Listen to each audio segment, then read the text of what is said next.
श्री शिवाय नमस्तुभ्यम। आज के इस वीडियो में आप सुनेंगे विद्येश्वर संहिता के पहले अध्याय और उसके आगे के अध्यायों को।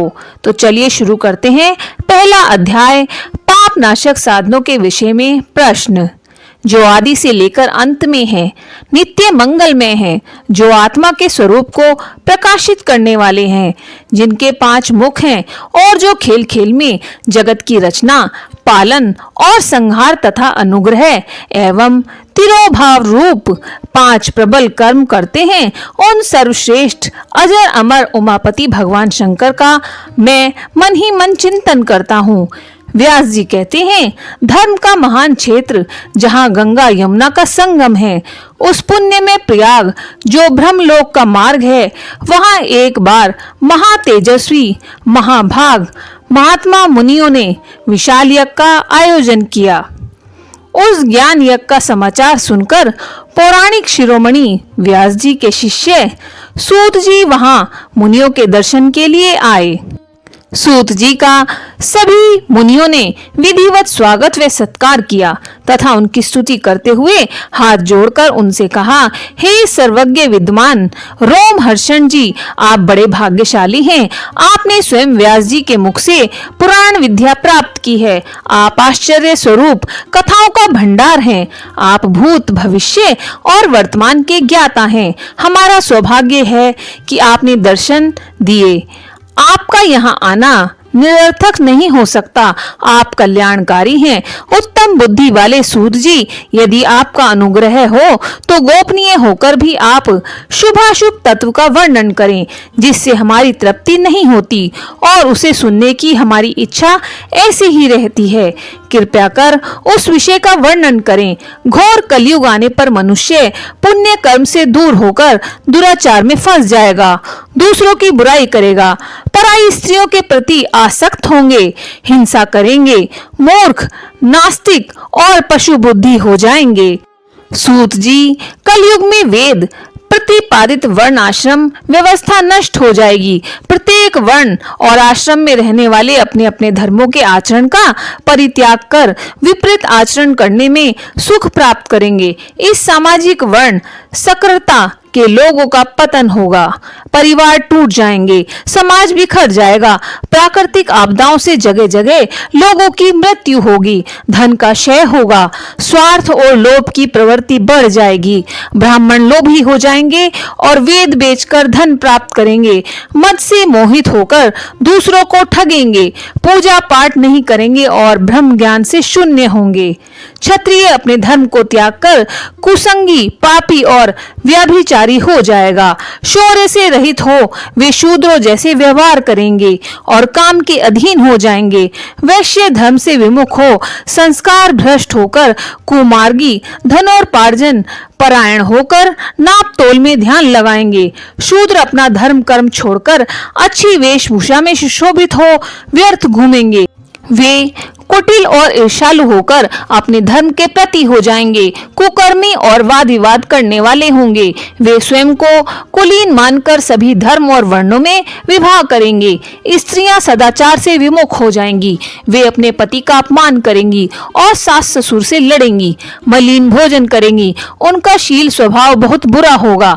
सूत जी, इस तरह जिनकी बुद्धि नष्ट हो गई है और जिन्होंने अपने धर्म का त्याग कर दिया है, ऐसे लोग लोक परलोक में उत्तम गति कैसे प्राप्त करेंगे? इस चिंता से हम सभी व्याकुल हैं। परोपकार के समान कोई धर्म नहीं है। इस धर्म का पालन करने वाला दूसरों को सुखी करता है, स्वयं भी प्रसन्नता पूर्वक अनुभव करता है। यह भावना यदि निष्काम हो तो कर्ता का हृदय शुद्ध करते हुए उसे परम गति प्रदान करती है। हे महामुने, आप समस्त सिद्धांतों के ज्ञाता हैं। कृपया कर कोई ऐसा उपाय बताइए जिससे इन सबके पापों का तत्काल नाश हो जाए। व्यास जी कहते हैं, उन श्रेष्ठ मुनियों की यह बात सुनकर सूत जी मन ही मन परम श्रेष्ठ भगवान शंकर का स्मरण करके उनसे इस प्रकार बोले। दूसरा अध्याय शिव पुराण का परिचय और महिमा। सूत जी कहते हैं, साधु महात्माओं, आपने बहुत अच्छी बात पूछी है। यह प्रश्न तीनों लोगों का हित करने वाला है। आप लोगों के स्नेह पूर्वक आग्रह पर गुरुदेव व्यास का स्मरण कर मैं समस्त पाप राशियों से उद्धार करने वाले शिव पुराण की अमृत कथा का वर्णन कर रहा हूँ। ये वेदांत का सार सर्वस्व है। यही परलोक में परमार्थ को देने वाला है तथा दुष्टों का विनाश करने वाला है। इसमें भगवान शिव के उत्तम यश का वर्णन है। धर्म, अर्थ, काम और मोक्ष आदि पुरुषार्थों को देने वाला पुराण अपने प्रभाव की दृष्टि से वृद्धि तथा विस्तार को प्राप्त हो रहा है। शिव पुराण के अध्ययन से कलयुग में सभी पापों से लिप्त जीव उत्तम गति को प्राप्त होंगे। इसके उदय से ही कलयुग का उत्पात शांत हो जाएगा। शिव पुराण को वेद तुल्य माना जाएगा। इसका प्रवचन सर्वप्रथम भगवान शिव ने किया था। इस पुराण के 12 खंड हैं या भेद हैं। ये 12 संहिताएं हैं। पहली विंध्येश्वर संहिता, दूसरी रुद्र संहिता, तीसरी विनायक संहिता, चौथी उमा संहिता, पांचवी सहस्त्र कोटि रुद्र संहिता, छठी एकादश रुद्र संहिता, सातवीं कैलाश संहिता, आठवीं शत रुद्र संहिता, नौवीं कोटि रुद्र संहिता, 10वीं मात्र संहिता, 11वीं वायवीय संहिता तथा 12वीं धर्म संहिता। विंध्येश्वर संहिता में 10,000 श्लोक हैं। रुद्र संहिता, विनायक संहिता, उमा संहिता और मात्र संहिता प्रत्येक में 8-8 हजार श्लोक हैं। एकादश रुद्र संहिता में 13,000, कैलाश संहिताओं में 6,000, शतरुद्र संहिता में 3,000, कोटि रुद्र संहिता में 9,000, सहस्त्र कोटि रुद्र संहिता में 11,000, वायवीय संहिता में 4,000 तथा धर्म संहिता में 12,000 श्लोक हैं।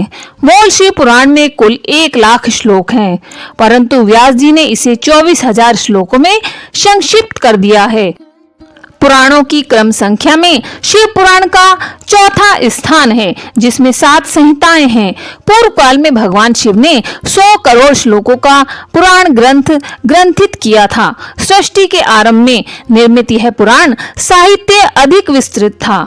द्वापर युग में द्वैपायन आदि महर्षियों ने पुराण को 18 भागों में विभाजित कर 4,00,000 श्लोकों में इसको संक्षिप्त कर दिया। इसके उपरांत व्यास जी ने 24,000 श्लोकों में इसका प्रतिपादन किया।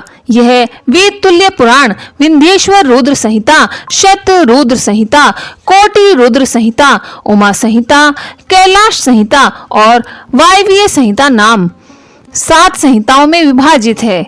यह 7 संहिताओं वाला शिव पुराण वेद के समान प्रामाणिक तथा उत्तम गति प्रदान करने वाला है। इसके निर्मल शिव पुराण की रचना भगवान शिव द्वारा की गई है। इसका संक्षेप में संकलित करने का श्रेय व्यास जी को जाता है। शिव पुराण सभी जीवों का कल्याण करने वाला है, सभी पापों का नाश करने वाला है, सभी सत्पुरुषों को कल्याण प्रदान करने वाला है। यह तुलना रहित है तथा इसमें वेद प्रतिपादित अद्वितीय ज्ञान तथा निष्कपट धर्म का प्रतिपादन है। शिव पुराण श्रेष्ठ मंत्र समूहों का संकलन है तथा यही सभी के लिए शिवधाम की प्राप्ति का साधन है। समस्त पुराणों में सर्वश्रेष्ठ शिव पुराण ईर्ष्या रहित अंतःकरण वाले विद्वानों के लिए जानने की वस्तु है। इसमें परमात्मा का गान किया गया है। इस अमृत में शिव पुराण को आदर से पढ़ने और सुनने वाला मनुष्य भगवान शिव का प्रिय होकर परम गति को प्राप्त कर लेता है। तीसरा अध्याय श्रवण, कीर्तन और मनन साधनों की श्रेष्ठता।